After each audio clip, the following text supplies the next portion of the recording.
worked at GMC Anantnag. He, in fact, was the first link which made investigators believe that something bigger was at play. Dr. Azhar was caught on CCTV camera pasting Jaish-e-Mohammed posters across Srinagar.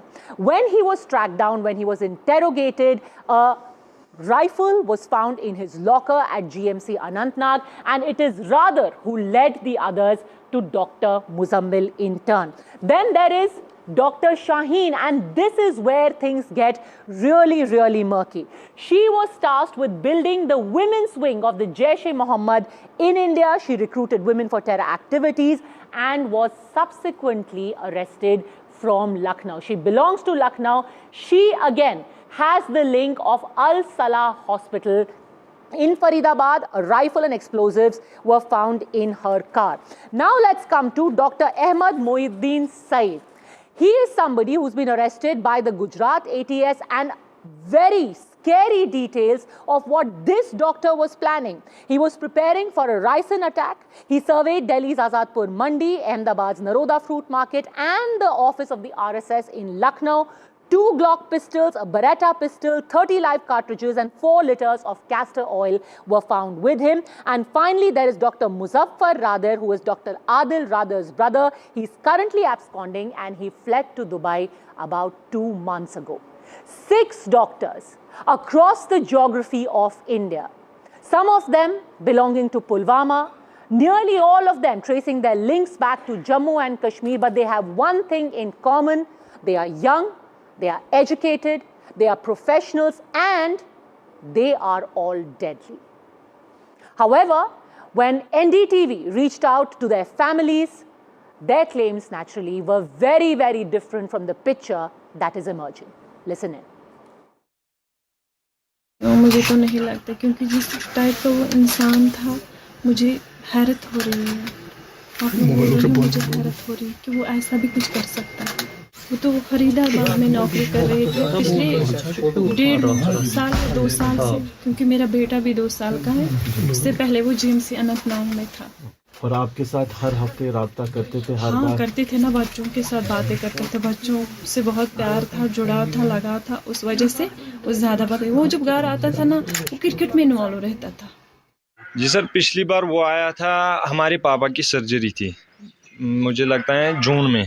Ji sir, सब allegations लगा रहे हैं, ये बड़ा आतंकवादी हैं, terrorist हैं वगैरह। हमें इस सब से कुछ मुलविस नहीं है। हमें पिछले 20 सालों से, पिछले 50 सालों से कोई केस नहीं लग रहा है हमारे घर को। हम पूरी इंडियन हैं, हमने इंडिया के लिए हमने पत्थर भी खाए हैं, ये आप लोगों से कह सकते हो।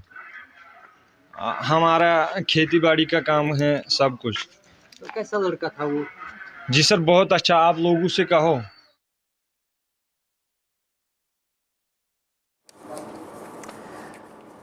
So is this the new reality of India?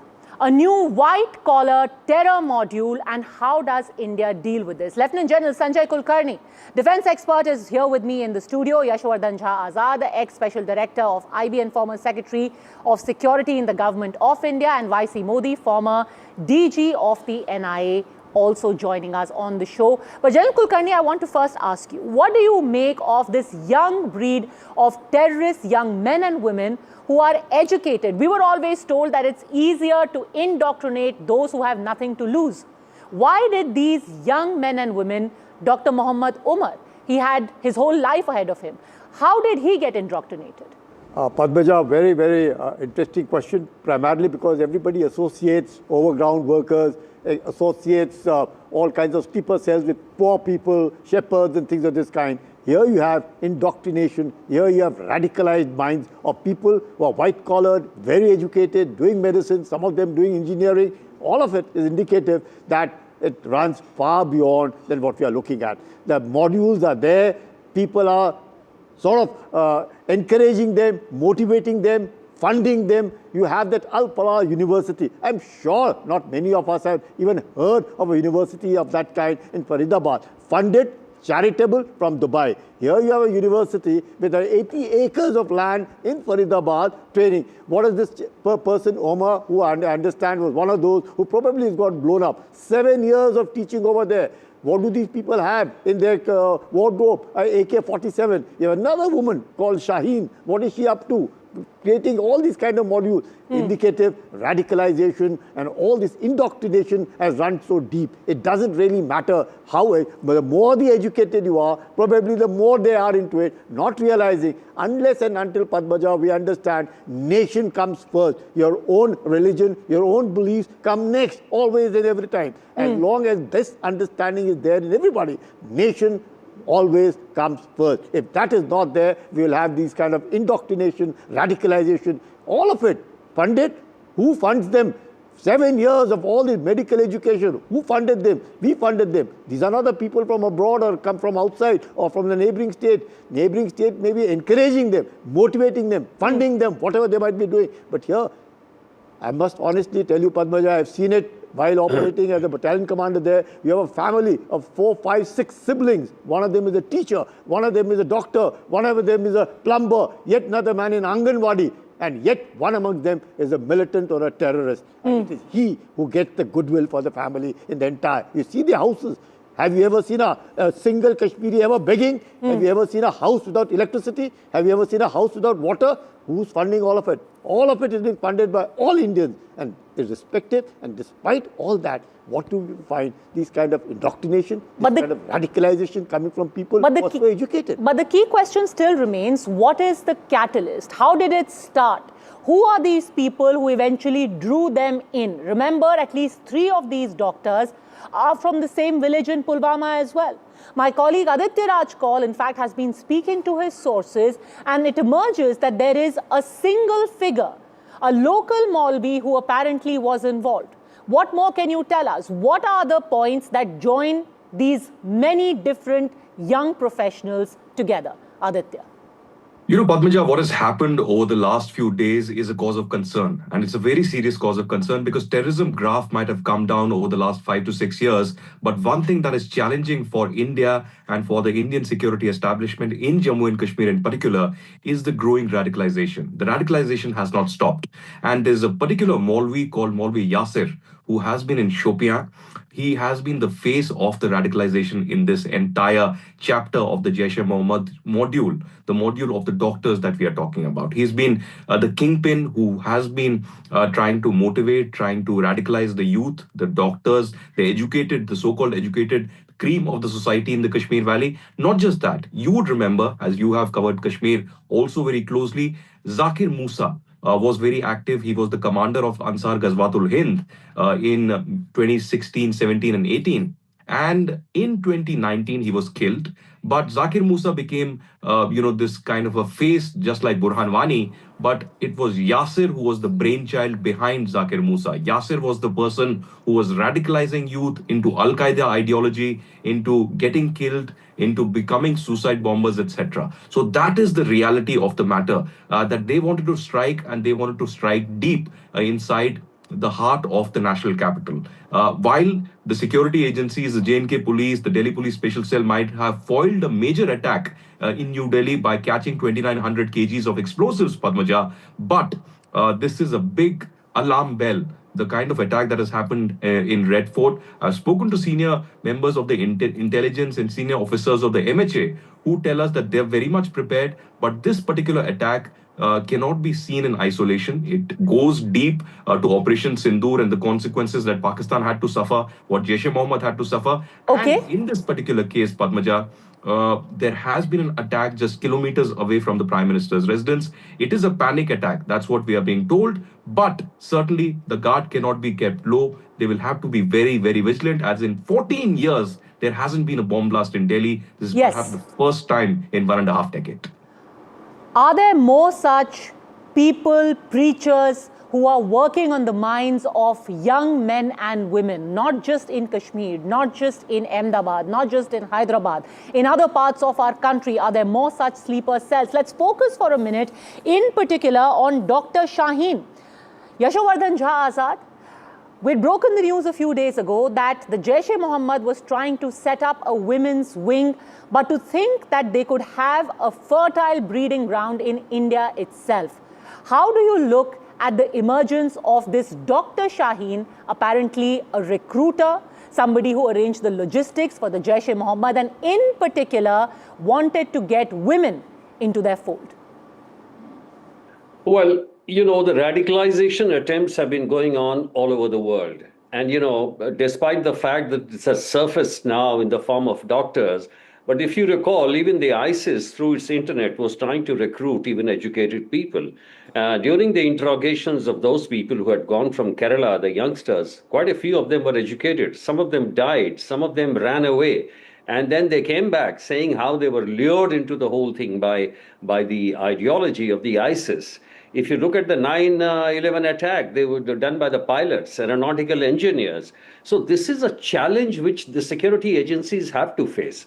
As far as the women's wing is concerned, a lot of terrorist agencies have been trying to recruit the women into the ranks, and because it's very safe to have women, like it's very safe to have doctors renting a building and, you know, accumulating huge amount of explosives.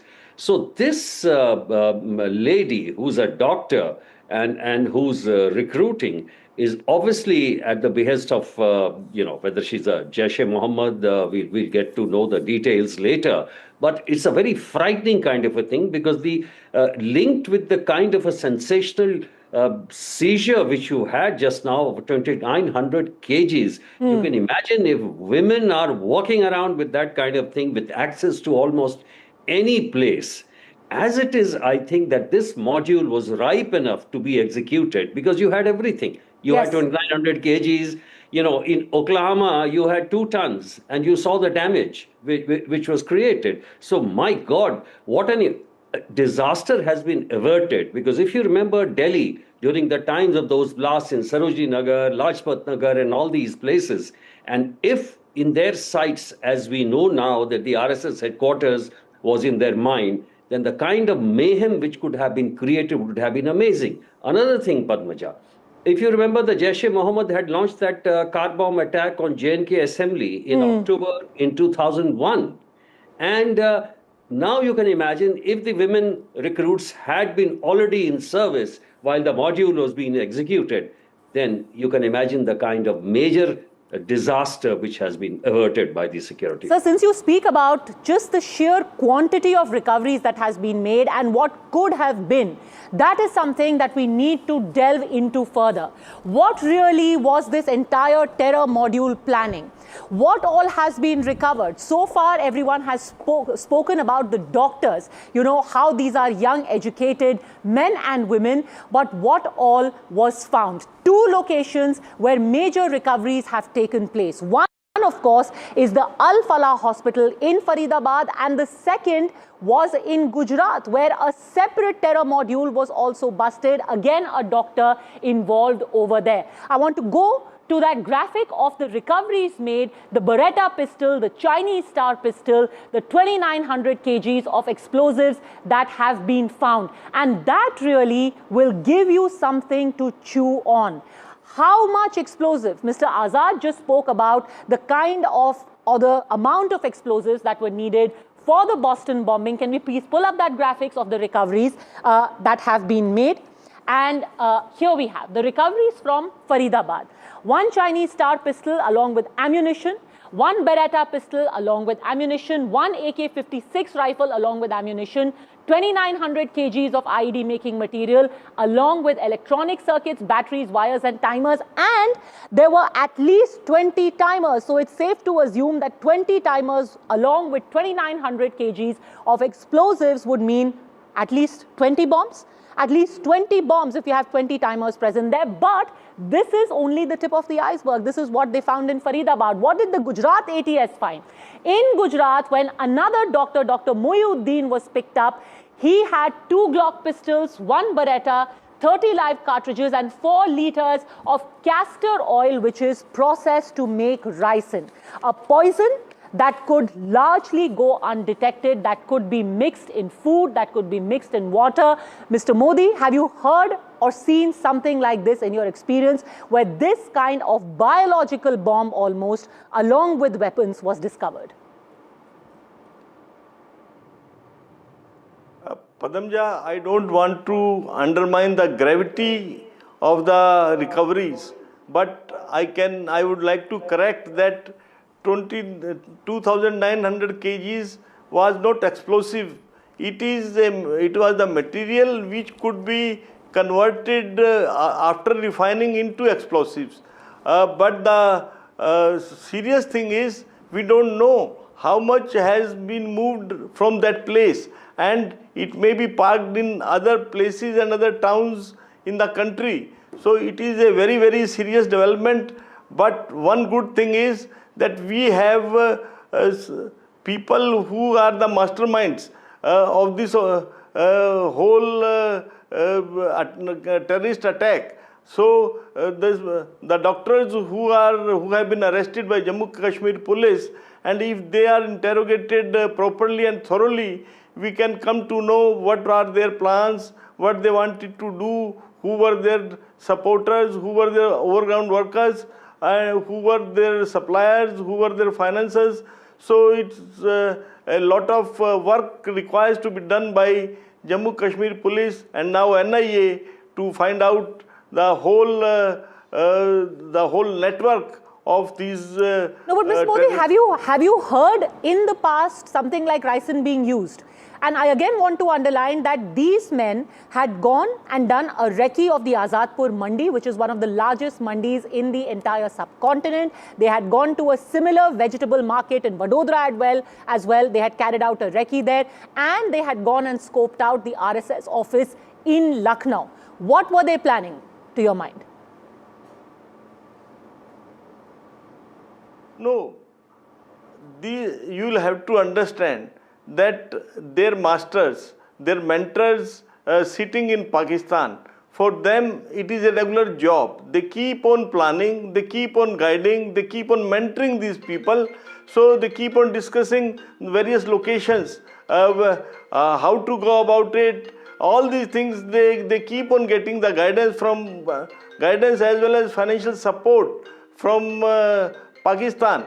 So I am not surprised that they have wrecked some area, they have visited different places. This is all part of the bigger game which is being played by Pakistan today. Okay, there is more news coming in right now. Intelligence sources are telling NDTV that actually the bomb blast took place, the explosion near Delhi's Red Fort was triggered by panic, and it wasn't intentional. The suspect's IED was incomplete at that time. It was not properly assembled, and that is why the impact, thankfully, was limited. No crater formation. There were absence of projectiles, and it indicates that the device was not configured for maximum damage. Fill in the blanks for us, Aditya.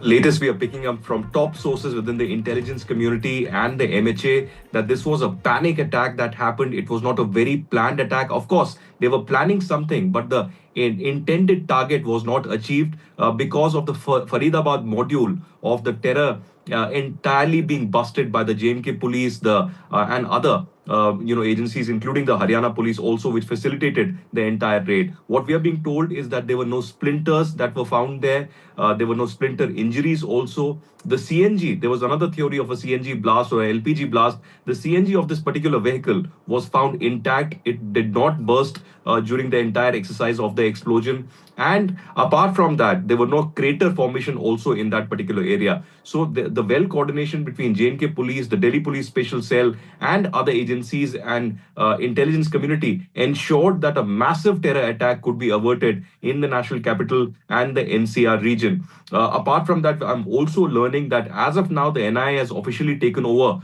the entire investigation. They will be looking threadbare into it, and there will be raids that could be carried out in Delhi, UP, Haryana, and other locations to completely decimate this Jaish-e-Mohammed module. So that's the latest that we are picking up, that when Umar actually came in yesterday towards New Delhi, it was in panic because he did not know what to do. When all his accomplices were arrested, most of the material that they had was also taken into custody. He had no no option but to leave from that parking and trigger that kind of, a bomb blast without an objective, without a vital installation in mind. So Red Fort seemed to be the right place because he must have heard in preachings of Jaish-e-Mohammed and Maulana Masood Azhar in the past that Red Fort could be that iconic place where, this could be triggered. But remember, yesterday, Red Fort was shut. So there were no tourists out there. There were no international tourists. So the crowd was less. It was unfortunately only local e-rickshaw walas and the local shopkeepers and passerby who became victims. But a major terror attack was really averted by the Indian agencies. And now it all ties in because the way in which this man, Dr. ul-Mominaat, was wandering around the city. In fact, we have managed to track down his movement through Delhi. What happened? At 7:30 in the morning yesterday, his car was spotted at Asian Hospital in Faridabad. 7:30 in the morning, and remember, it was just hours earlier that it became quite clear that the Jaish-e-Mohammed terror module had been busted. He left Faridabad, he was spotted at 7:30 in the morning. At 8:13, he was at the Badarpur toll, which is the border between Delhi and Faridabad. He crossed over from Faridabad into Delhi at 13 minutes past 8. At 8:20, he had reached a petrol pump in the Okhla industrial area, again extremely close to the Delhi-Faridabad border. 19 minutes past 3, that is when he entered a parking lot very close to the Red Fort. Near Lal Killa, there's a place called Sunehri Masjid. There is a parking lot over there. 19 minutes past 3, he had entered that parking lot. He stayed put there for over 3 hours. It's around 6:40 in the evening that he finally exited that parking lot, and then at 6:52 p.m. is when the blast took place right outside Red Fort, which makes one wonder, Yashowardhan Azhar, that the target could have been more high value. Perhaps the entire day was spent in trying to look for targets which are more vulnerable, which are perhaps in central Delhi, which are more high value, and eventually he settled on the Red Fort area, a place which is packed and which has a mixed population. Yes, a couple of questions related to that, Padmja. I do understand that a major disaster was averted, but nevertheless, a terrorist act was committed, and 13 deaths and 26 injuries are no mean success for these terrorist organizations. Second point, you see, as you rightly said, the module was busted some time back, and then even this man escapes from there. Right? This was basically to escape. That is why it was not properly assembled. So then from Faridabad, he starts at around 7 o'clock, as you said, and he crosses 60 kilometers without being checked. On a day when you're having raids, I presume there should have been police nakas, there should have been some kind of, barriers at various places. And when it comes to Delhi, then I can understand that, yes, there is a lot of traffic. But if a car is loitering around, and if we have a smart control room, which is AI enabled, then, we should have programmed it in a way that such loitering vehicles which are moving around can be picked up by the control room and then checked. Now, these are things we have to look into very, very seriously. 100%, General Kulkarni. A car packed with explosives of this nature. And I just want to play out that visual because when that first explosion was caught on camera, there is no doubt that the impact was huge. You could see the flames leaping into the air several kilometers. So we were just lucky that there wasn't shrapnel, there weren't nails inside. The man was in a state of panic. But like Mr. Azhar said, how could he roam inside the national capital for a good 30 to 40 kilometers for a good almost 8 to 10 hours? Padmaja, what happens is they are aware of something is happening. They probably may not be tracking him. It is later, otherwise he wouldn't be there in the parking slot for 3.5 hours. But we must give full credit for the synergy, the jointness exhibited by the JK police, the Delhi police, the Haryana police, the Gujarat police. All of them have worked together. Definitely they have been able to identify. But the fact remains, I think he panicked. And because he panicked, the ammonia nitrate mixed with diesel or mobile oil, along fitted with the, the detonators over there, all of it. Otherwise, he would not have been blown up along with his two associates. The very fact that he was blown up along with his two associates is indicative the panic set in. He didn't know what had happened, and all of a sudden that it just blew off. And the resultant, as what the Delhi police have also saying, that there were no sharpnels, and that is one. And that is indicated the shock waves, all of it that went off in the air. If you recollect, even in the Beirut, in the same way in 2020, when this ammonia nitrate was used, 2,900 tons of it went up in that port over there, resulting in 3 lakh people getting displaced in Beirut. So it's similar kind of ammonia nitrate which is available freely, and therefore it's very important we have to track 24/7. Yes. Now it is a time that we must have a Minister for Internal Security, counter-terrorism. We have a Minister of Defence who takes care of the territorial integrity and the sovereignty of the country. Now there is a need. Of course the Home Minister is there, but he has other things also to do. Therefore, there's a person who must be responsible. Responsible, I say, not just now appointed, responsible to ensure there's in every time. All these beliefs of theirs can follow later. But until and unless that realization sets in, and that is 24/7 the surveillance, no complacency whatsoever, because you cannot say that highly educated people may not be involved. They're very much indoctrinated, they're very much radicalized, and probably more now. And therefore, the need to monitor them, can keep them under surveillance. When we have the gadgets, we have the electronic gadgets, we have the artificial intelligence, we have the abilities and the means of cyber to know what is going on. Much that, of course, there will be Starlinks which might get avoided, but all of it can still be can be activated, can be orchestrated. But we must not allow these things to happen. And that's that image I was talking about. Just in that split second where the camera goes towards where you can see the explosion, where you can see the flames, you can hear, if you just play that video, you can hear the blast and just how loud it was. The people almost shook. It's like the earth shook. So yes, there were plenty of explosives there. Now the initial investigation says it was ammonium nitrate, but we were lucky there were no shrapnels. There wasn't a pressure cooker bomb-like situation that had been created over there. Now that the NIA is investigating, Aditya, are these angles also going to be looked at? How did this car roam around? And more importantly and more worryingly for people, are there other Dr. Shaheens there? Are there other Dr. Umar? Are there other people related to this module still at large? Well, absolutely. You know, this is an unprecedented situation that I spoke about, hasn't happened in 15 years. Jaish-e-Mohammed module entering Delhi NCR region with 2,900 kgs of explosives or other material that can be used to create explosives is huge. You know, in the last 14 years, we haven't seen that. And that's why it's unprecedented. And of course, the Delhi Police Special Cell, the NIA and the J&K Police will have to look deeper into it. And I agree with Yashowardhan Azhar ji, when he says that whatever has been achieved by the Jaish-e-Mohammed isn't no mean feat. I mean, the kind of access that they have, the kind of radicalization that they've indulged in, inroads that they've created to make this happen in New Delhi, India's national capital, even though we have the best of technology, equipment, etc., says a lot. So we have to be extra vigilant. Also, what is amply important and significant, which perhaps we can discuss later, many would say that this is an intelligence failure. I don't see this as an intelligence failure because 26 days ago, the J&K police had information about it. I think this is more about the coordination between the forces that we need to speak about, with J&K police, Special Cell, IB, and others.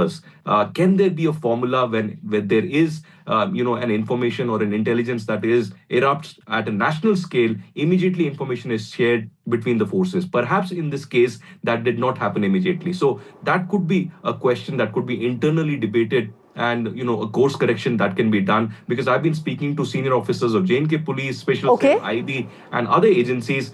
There seems to be some question mark on that coordination that could be looked into later. But the bigger question, the Jaish-e-Mohammed, the Pakistani deep state, and their nexus to target India. India has been targeted, but perhaps right now the top priority to safeguard no such other attack takes place in the days ahead, and the last of the Jaish-e-Mohammed module members arrested immediately or neutralized. One question that everyone's wondering about.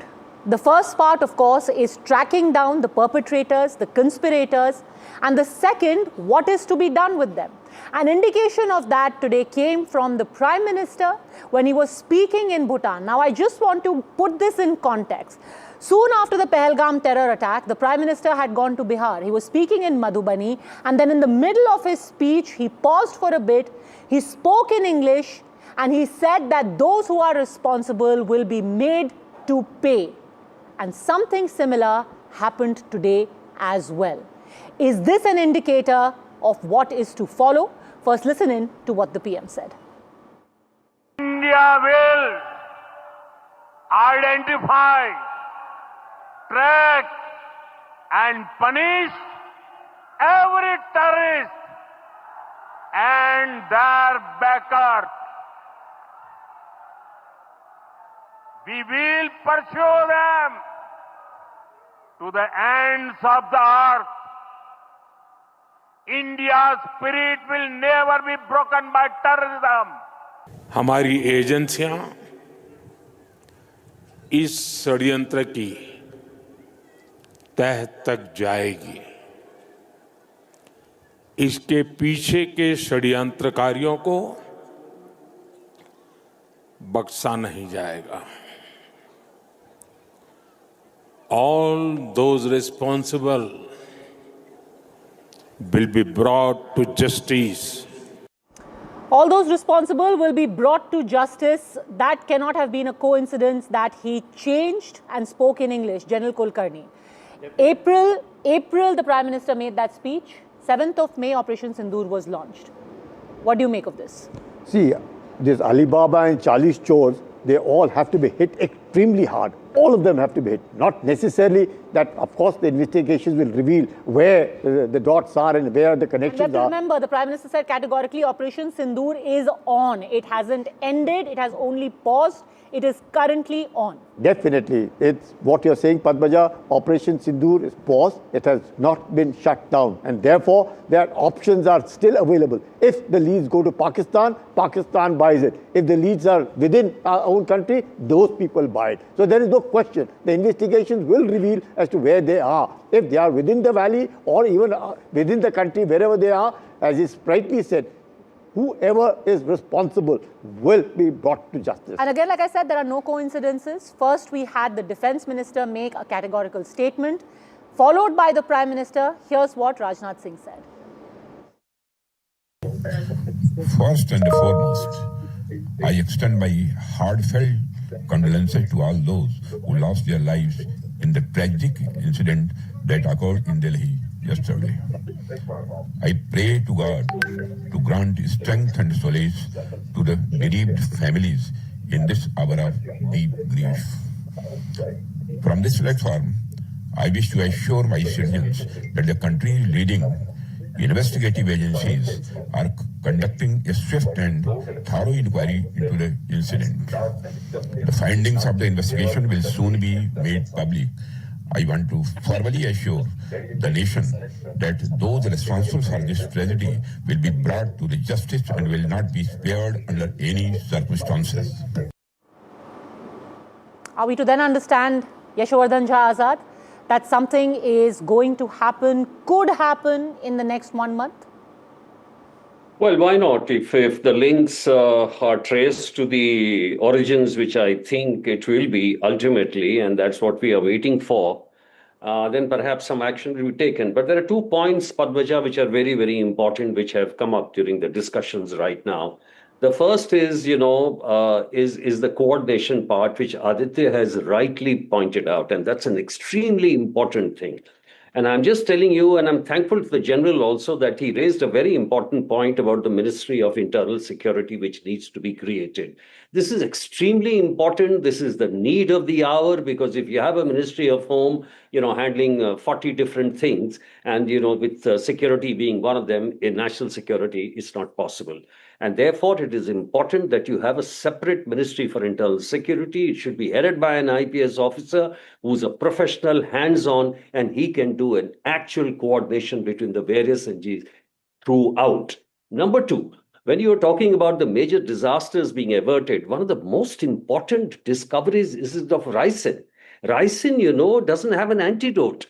Last it was used, Aditya will bear me out, was I think sometime in London, with the killing of some Bulgarian or somebody. Now imagine if this ricin was attempted to be mixed with prasad at some temple, you can imagine what kind of a social or a horrific impact it would have had. So in that respect, I would certainly congratulate these security agencies what they have done, but the path ahead is as thorny, and it is going to be really needed to ferret out almost all these cells, the kinds of radicalization which are being attempted not only in Jammu and Kashmir but throughout in the south, Kerala. As I said, during the ISIS times it was happening. And there is a lot of work which again needs a lot of coordination, which can be done by the Ministry of Internal Security. So there are lessons to be learned. Exactly. The government embarks on it. And we'll be keeping track of each one of those developments, because if anything, this has shown us how deep those roots of radicalization go, how no one is immune, that you have people living in our midst. Al-Falah University and Hospital is literally an hour's drive from where we are sitting right now. It is just about 1.5 hours away from the heart of power in our national capital, and yet you had at least 3 doctors working there, studying there, practicing there, who in their spare time were planning to bomb their own country. For the time being, all gentlemen, thanks very much for joining us. We'll keep a very, very close eye on everything that comes out of this investigation and more.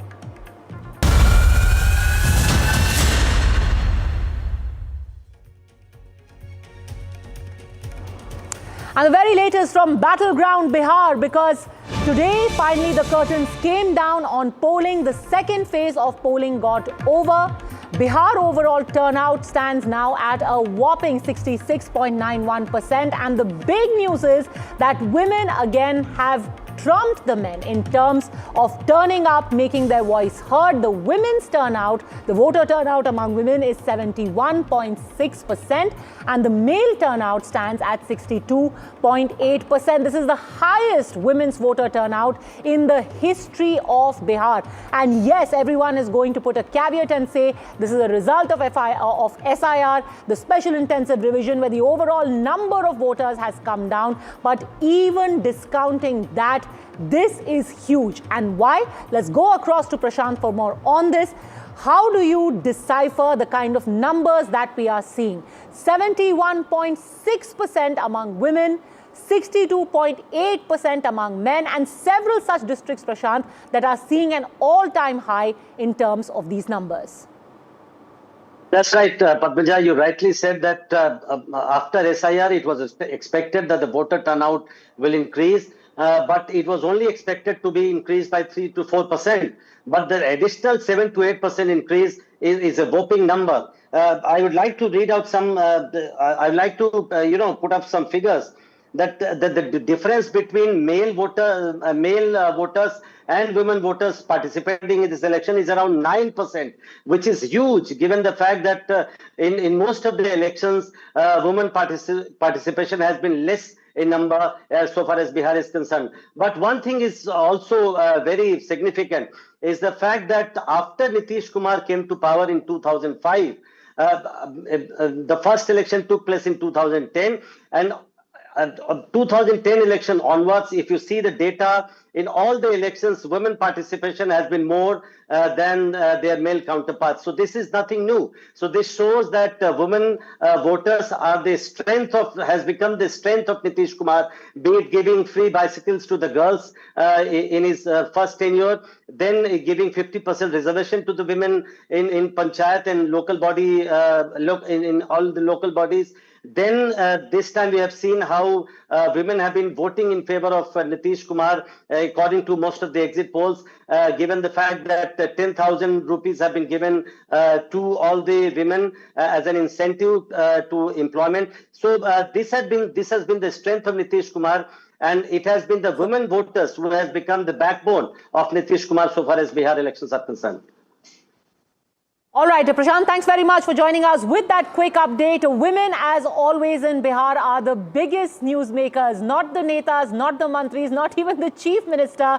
It is the women who are the CM, or as Tejaswi Yadav calls them, change makers. But what are the exit polls saying? What are the numbers telling us today? Let's give you the poll of polls and also some of the numbers that individually are being put out by various agencies.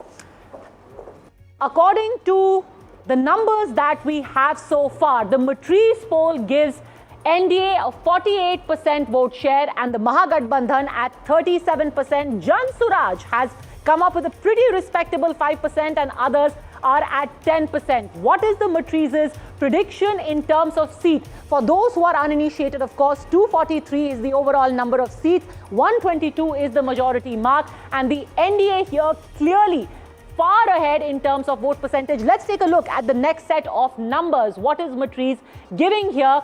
46.2% is People's Pulse, 46.2% vote share, 37.9% by the Mahagathbandhan, and Jan Suraj being given even higher vote share here by People's Pulse standing at 9.7%. Let's quickly go through all of these numbers so that we can finally come to the poll of polls. What is the next set of numbers that we have here? The poll of polls gives NDA. Here are the seats that have shown up. Matrice gives them 147 to 167, People's Pulse at 133 to 159. The JVC poll is at 135 to 150, and Chanakya Strategies is roughly in the same region as well.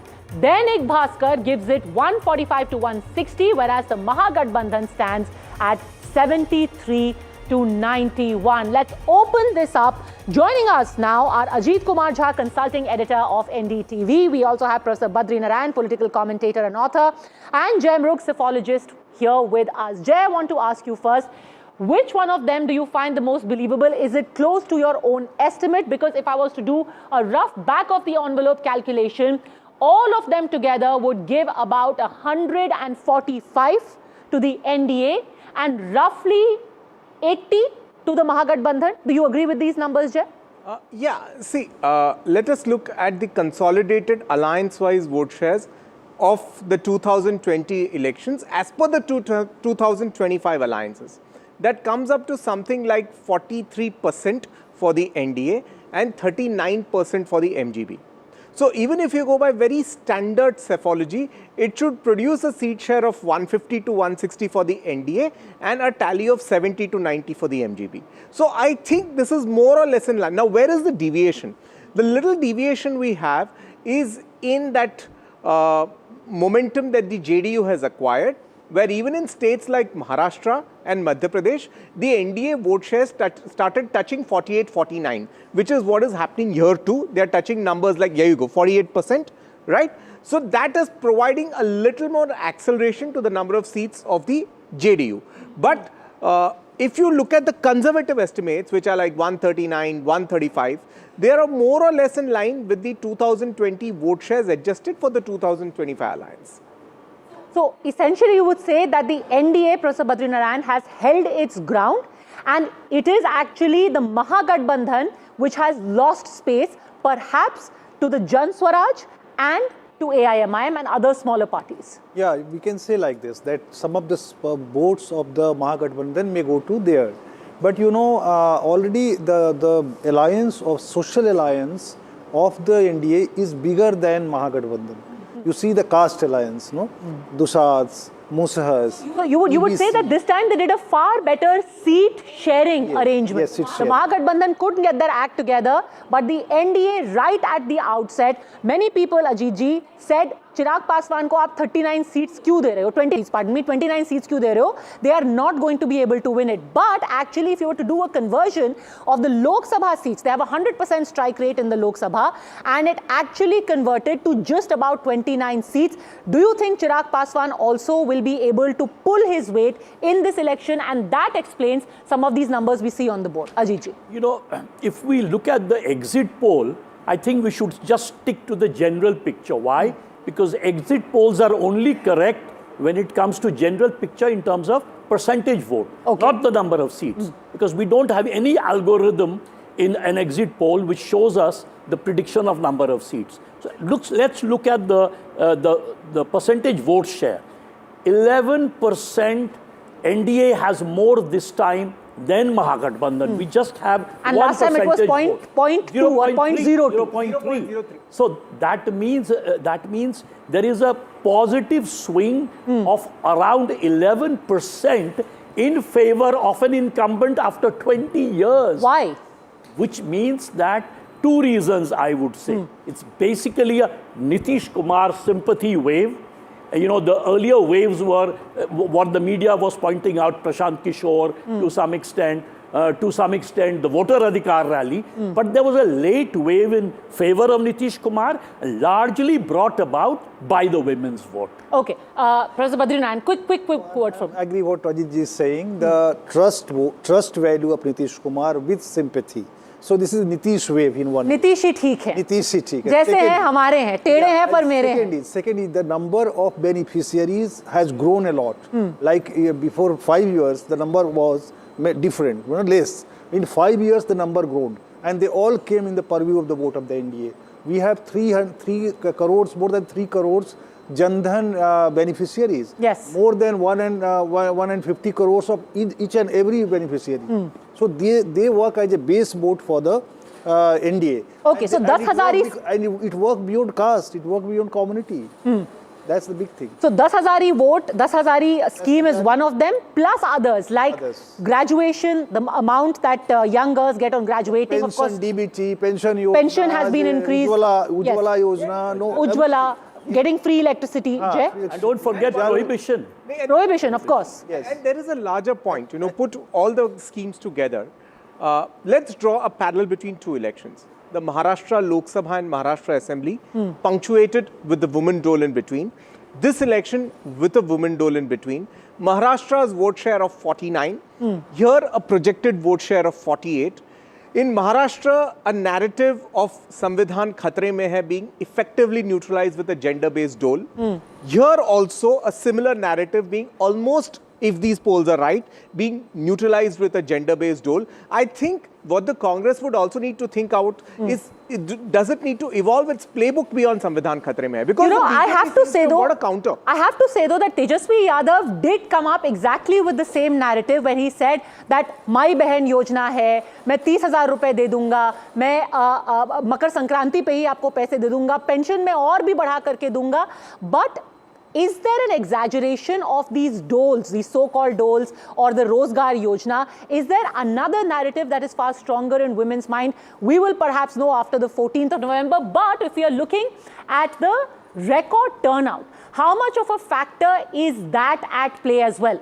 Here the gender breakup. And this is what everyone has been talking about, 66.8%. Like I was saying, Ajit Jha, yes, you have got the women beneficiaries, but has the Jungle Raj narrative really stuck? Where people still have an institutional memory, they're almost scarred by what they saw over 15 years, and even 20 years hasn't been enough to wipe out those scars. Ajit Jha. Just compare Nitish ji with Tejasvi, the 2 principal rivals in this election, right? One is a 75-year-old man who people think may not be in the prime of his health. But he's educated. And he's an engineer. He's a topper of his batch from Bihar College of Engineering. He came out of the JP movement like Lalu Yadav and Sushil Modi. And he's been there. His caste vote is 2.49%. And in a state where people say everything is explained by caste, he's been the chief minister. But he has the 36% of the EBCs with him as well. And most importantly, this other caste of women. And like I said earlier as well, people keep talking about, this 10,000 rupees. But women, when you speak to them, one word I heard again and again was risk. Risk नहीं ले सकते हम 20 साल से थोड़ा चैन से जी रहे हैं प्रोफेसर बद्रीनारायण, हम रिस्क नहीं लेना चाहते. बस ये बहुत अच्छी बात कही आपने. एक्चुअली यही सबसे बड़ी बात है कि they have not evolve trust for the Tejashwi. और जो है वो छोड़ना नहीं चाहते, क्योंकि एटलीस्ट ये तो बचा हुआ है. यानी नीतीश ने जो दिया और जो दे रहा है, at least they don't want to leave that because they have no trust for the Tejasvi proposals, but they have a big trust on Nitish. So they don't want to leave that trust. Why hasn't the Mahagathbandhan been able to evoke the kind of trust? You've got 2 young men, they are saying, we've left the burden past behind. Tejasvi went so far as to even erase Lalu Prasad completely from all the posters. Then why is there still a trust deficit, especially between women? I would say lack of hard work in the interlude. See, after 2020 election, when I think the actual margin that separated the 2 fronts was exactly 11,150 votes. If you look at Mr. Prashant Kishore, as Jhaji rightly pointed out, he was working on the ground for the last 3 years.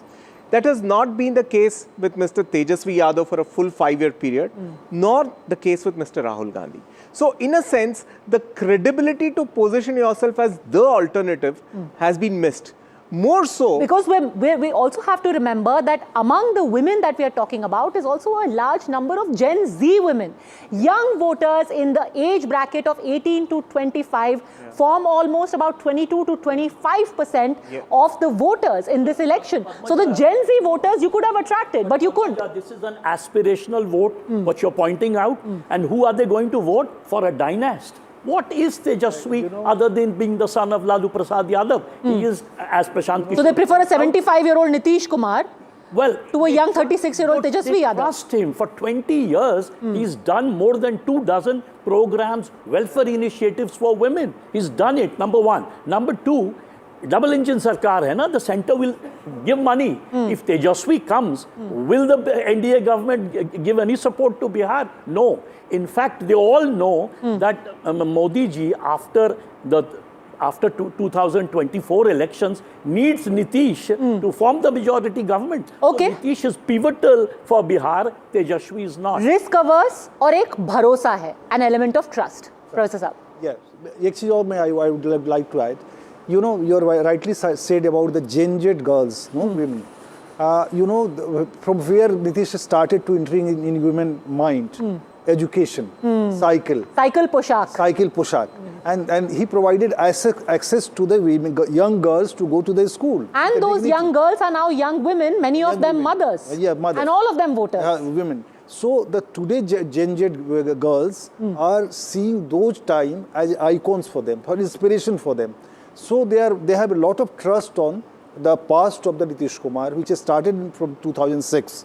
But these two leaders, Rahul Gandhi and the Tejasvi, they have not yet performed for them, so they don't have a trust. Boss, you know, if you've got your entire narrative built on trying to tell Gen Z to come out and hit the streets and Gen Z is not voting for you, you have a serious problem brewing. You know, we'll also in the next few hours and days leading up to the 14th of November, try and give you a more granular breakup of what these exit polls say about the age brackets. Who are the younger people? Who are the different castes? Who are the different economic groups looking at when they speak of trust? Who do they really trust with their vote?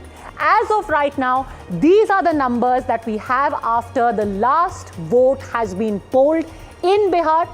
2 phases, very hard-fought elections for a lot of people and parties. This is a question of do or die. It could be seminal in deciding which way politics goes in Bihar for the time being. Thank you very much, all gentlemen and viewers, for joining me. When it comes to elections, when it comes to politics also, the buck stops here. Thanks for watching.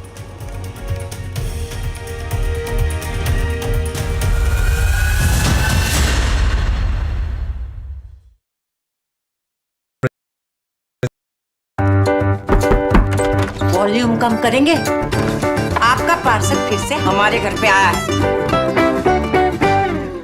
कुछ तो बात है इस दिल में।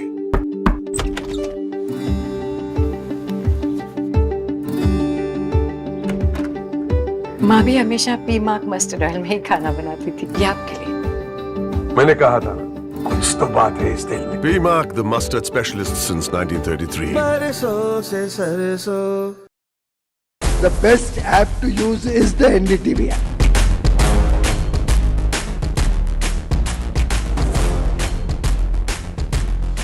दुनिया भर में जब भी भारतीय मीडिया की चर्चा होती तो एनडीटीवी सबसे पहले जिक्र में आता है। मैं आपका बात से सहमत हूं, उल्टे हम भी जब विदेश जाते हैं, the best app to use is the NDTV app.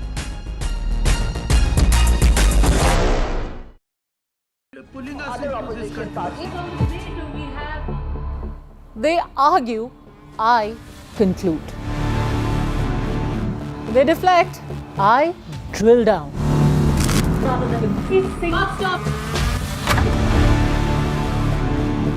This isn't a free-for-all. It's a reckoning. No filler, no fog. Only the facts and where they lead. Every night at 9, the case closes because the buck stops here. I don't sugarcoat. I shoot straight and tell you stories the way they need to be told. Unfiltered, unafraid, unmissable. That's how I roll. Watch me, Priyanka Deo, on NDTV World. Namaste.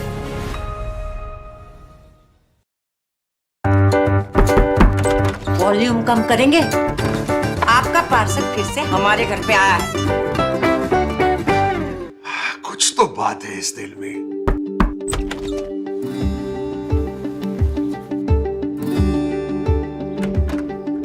माँ भी हमेशा पीमाक mustard oil में ही खाना बनाती थी, ये आपके लिए। मैंने कहा था कुछ तो बात है इस दिल में। PMAC, the mustard specialist since 1933.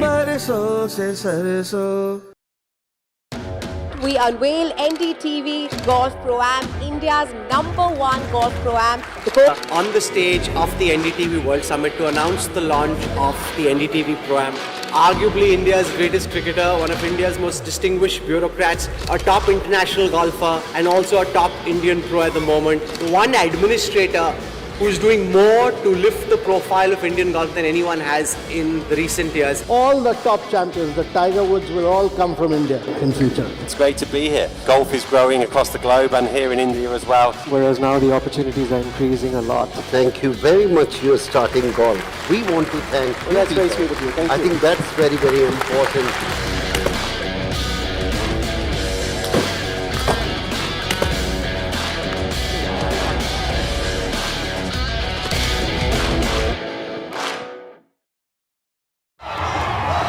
Election season is here again. The battle for Bihar begins. Nitish ji का बिहार चलाने योग्य नहीं। बिहार जैसे राज्य में इतना भरोसा लोगों ने किया। India's #1 network locked and loaded. The OG of election reporting. ये सवाल पूछे जाते हैं कि फलाना जाति की क्या आबादी है। सरकार के पास जरूर ये आंकड़े होने चाहिए। Elections in our DNA. In the heart of every voter. Vote चोरी मुद्दा है भी और नहीं भी है। NDTV 24/7, India's election engine.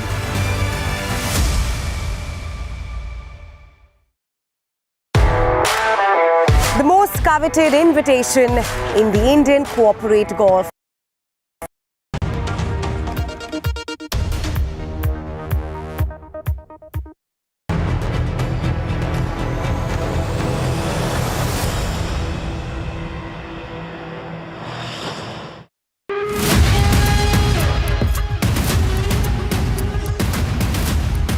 इसके पीछे के षड्यंत्रकारियों को बख्शा नहीं जाएगा।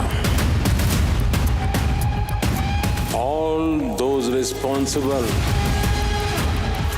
will be brought to justice.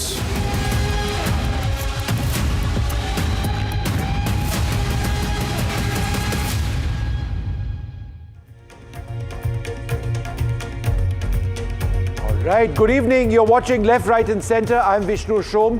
Shivarur here with me this evening. Delhi tonight, we can finally exhale just a little. Exclusive details with NDTV from top intelligence sources indicates that the explosion near the Red Fort Metro yesterday was not a deliberate strike. It was perhaps a terrorist's desperate mistake. Cornered by nationwide raids with nearly 3 tons of explosives already seized in Faridabad, the suspect, it appears, panicked. He tried to shift or dump a crude, half-assembled IED inside a moving Hyundai i20. The device was wired wrong. It wasn't entirely operational. It detonated incompletely and accidentally. There was no crater, no shrapnel, no planned massacre. At least 9 people have lost their lives, however, dozens wounded. That pain is real, but because our agencies never let up, a far greater catastrophe was prevented. That is correct. 27 hours since the Delhi blast outside the iconic Lal Killa in India's national capital, and the mastermind behind 10/11, as we are now calling it, has emerged. As far as we can tell, the investigation is making steady progress, but there are burning questions that Vishnu and I are going to be picking up tonight for the first time. These are questions that have so far been buried under the complexities of an investigation, but we're going to ask them tonight because every citizen has the right to know what India plans to do next. But first, we're going to get you a very important piece of breaking news. It's been a day of important meetings. The Prime Minister in Thimphu in Bhutan has been in touch with the Home Minister Amit Shah, who's been holding a top-level meeting with his security staff, and he has issued a very, very blunt message. He says the culprits will face the full wrath of India's agencies. That's the unqualified statement being put out by Amit Shah, the Home Minister of the country, Vishnu. All right, very, very important meetings which have taken place this evening with the Union Home Secretary, the Director of the Intelligence Bureau, the Director of the General of the National Investigation Agency, the Commissioner of Delhi Police.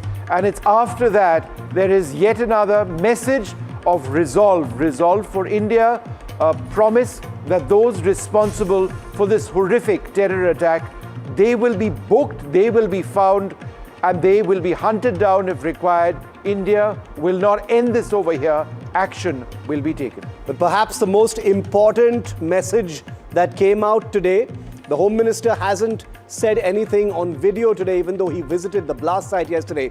The biggest message and a national pledge came out from Prime Minister Narendra Modi, who is visiting Bhutan's capital, Thimphu. He's on an official visit there, and it is from there that the Prime Minister has issued an absolutely stern message, a message that harks back to something he said just a few months ago after the Pahalgam attack as well.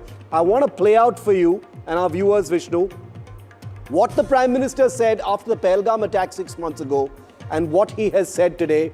There are incredible similarities that a lot of people are already interpreting as a pledge for action. Listen in.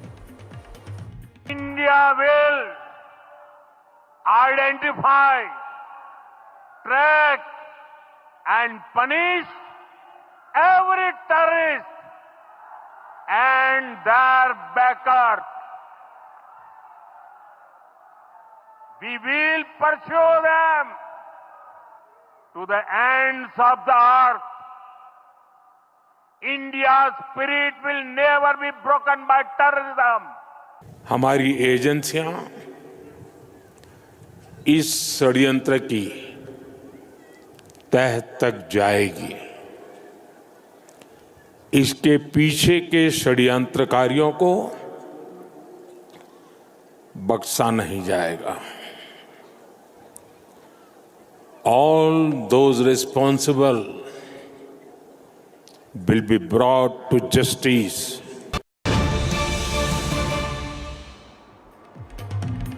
All right, well, the images that you're now going to see, and that's a very strong statement from the Prime Minister, also speaking in English, saying all those responsible will be brought to justice. I suggest that that is also for people across the world. This is a statement. I mean, he has been in Thimphu, speaking to an international audience on foreign soil. But the images we can bring you here are of the horror of that explosion, which have been caught on camera moments after the Delhi blast. Cries, chaos, fire, commotion, cars destroyed after the blast. This is never before seen footage of exactly what happened. And I was reporting from this area, but I never saw as much because the area was covered up. Many, many vehicles have been entirely destroyed over there. It's never seen before video from the blast site moments after the blast took place. And the reason why we're showing our viewers, Vishnu, these pictures that have never been seen before from seconds literally after the blast is because footage of this kind is directly being scrutinized by our agencies. They've been looked at by the Home Ministry. They will be referred to tomorrow, presumably at the Cabinet Committee on Security meeting that's scheduled at 5:30 in the evening. That's just a couple of hours after the Prime Minister returns from Bhutan. So the horror of what happened outside the Red Fort is very much going to be on the table. These pictures are going to be shared with the Prime Minister as well. If there was a child. Yeah. There was a child I just saw in that footage who appears running to that car. And I just wonder if there was a near and dear loved one. And I'm going to stay with this footage for a moment because you will see this child run to the car very, very soon. There's that little child approaching. You can see that little child over there. Yeah. That is just absolutely horrific. It gives you an idea how this has impacted so many families. Vishnu, the place where you were reporting from was 200 meters, some meters from here? 150 meters to the north of this site. So as you look at these pictures, I want to tell our viewers right now, because like I said, Vishnu, the burning question on many people's minds, I've just come back 6 months ago after reporting on Operation Sindoor. The natural question on everybody's mind 24 hours after what happened in Delhi is, what is India planning to do next? What does India plan to do next? Is there going to be any action? Remember, the investigation is still in process, but I just want to show you what India's response matrix has been like to terror attacks in the past. Everyone remembers the Uri terrorist action in 2016. The Lashkar-e-Taiba and the Jaish-e-Mohammed both sort of took responsibility. The response were the famous 2016 Uri surgical strikes. Cut to 2019, you had the Pulwama terror attack on a CRPF convoy. The Jaish-e-Mohammed once again claimed responsibility for it. The response were the Balakot airstrikes in February 2019. Then you have the Pahalgam terrorist attack in April this year. 6 months ago in April this year, the Lashkar-e-Taiba's front, called the Resistance Front, took responsibility. The response, as nobody needs reminding, was Operation Sindoor. And finally, the Delhi blast that happened 27 hours ago in India's national capital, the Faridabad Jaish module is believed to be linked directly and responsible for the attack. The response is awaited. So Vishnu, I've just put that out to show our viewers and to remind our viewers, not that anyone really needs reminding, that India has set a kind of response mechanism when it comes to terror. After Operation Sindoor, it was actually set in stone, where India has decided formally to treat acts of terror as acts of war, and that dynamic means the sense of anticipation from the public, the sense of expectation is going to be large. Now, we are not second-guessing or trying to interpret what the government should or should not do. All we're saying is a dynamic has been set, and now there is that expectation, Vishnu. No, absolutely, and I think you make a very important point. And the point is this: the dynamic is set. There is a certain expectation, and I think what we really do need to take a look at over here is when exactly the government is going to do something. Now, the point is this: it's not going to be a knee-jerk reaction. It's not going to be a knee-jerk reaction at all. Anything which the government plans has to be deliberate, it has to be carefully planned, and it has to have a certain vision to it. I think the key point that we need to keep making at this particular juncture is this. Once the Pahalgam terror attacks took place, it took our government several weeks to respond. We aren't saying that this is something that the government would necessarily do, but whatever they do would be based on careful consideration. That's the key point. But Shiv has got more details tracking the Delhi blast vehicle, the movement of this vehicle. Intriguing. Now, we're going to get to that big question that Vishnu and I are asking about what India is going to do next, but I want to put all the layers on the table, viewer, tonight, because we have a much better understanding of how big the Delhi blast actually was and how much bigger it could have been if, as Vishnu explained at the beginning, that big consignment of explosive wasn't intercepted. The Delhi blast location, as you know, was outside the Lal Killa, the iconic Red Fort. The Faridabad terror module had been busted just a few hours prior. About 40 kilometers away from the Lal Killa is where the Faridabad terror module was busted at something called the Al-Falah University. But the biggest arrests were taking place far away in Pulwama in South Kashmir, just south of the capital city of Srinagar is where the arrests were taking place. And we now know that multiple detentions have been taking place in South Kashmir, and a sense of alert has spread to different parts of India, not least Western UP and Haryana and Punjab, which are states that surround the national capital, but many other states, including Telangana, Tamil Nadu, Kerala, Maharashtra, Gujarat, etc., are also on a state of elevated alert at this point of time. So this may have happened in Delhi 27 hours ago, but it is a national story. It is about India being under attack, Vishnu. And that's why the implications are national at this time, not just about Delhi. Well, the prime suspect, Dr. ul-Mominaat, and his Hyundai i20 are at the center of the blast that's rocked Delhi. A man named Sonu, who was the owner of the car, initially has been arrested. In fact, over the last 24 odd hours, what investigators have been able to do very, very successfully is get the original owner of the vehicle, who then sold it to a couple of others before it finally reached Umar. It took a great deal of time for them to actually find this, but it's this man who eventually owned the vehicle, who is believed to have been in the vehicle when the explosion happened. He likely killed in that blast, which significantly, as we've broken over the last few hours on NDTV, may have been accidental. In other words, there was an explosive in the car. The full volume of that explosion may not have been realized because he may have been trying to move that bomb away. He may not have detonated it deliberately.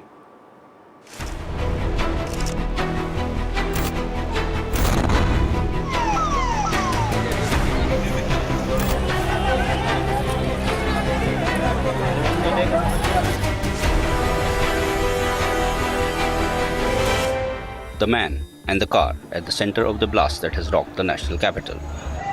The Hyundai i20 car that was used by terrorists in the Delhi blast case has become a central piece of evidence being used by cops to track the people behind the blast.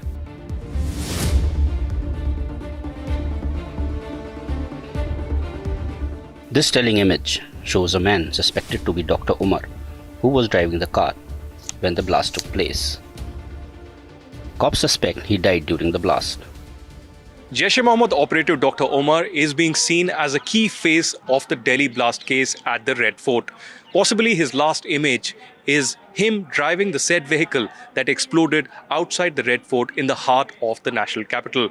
While the forensic teams and the security agencies are piecing together all evidence, this has put a good starting point for this incredibly big investigation into the terror attack in New Delhi. Let's begin with what was found from the spot. The car had a Haryana license plate number HR26CE7674. Cops suspect the car was most likely loaded with ammonium nitrate that was used to assemble the bomb. Sources say that a manual detonator was used to trigger the bomb. The Delhi Police Special Cell has conducted extensive CCTV mapping to trace its movement across the city. Here is what they found. At 8:30 am on the Monday morning, the car was seen entering Badapur at the Delhi-Faridabad border.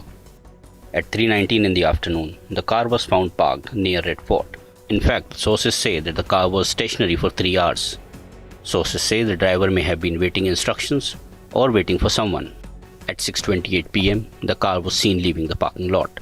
Blast took place at 6:55 pm.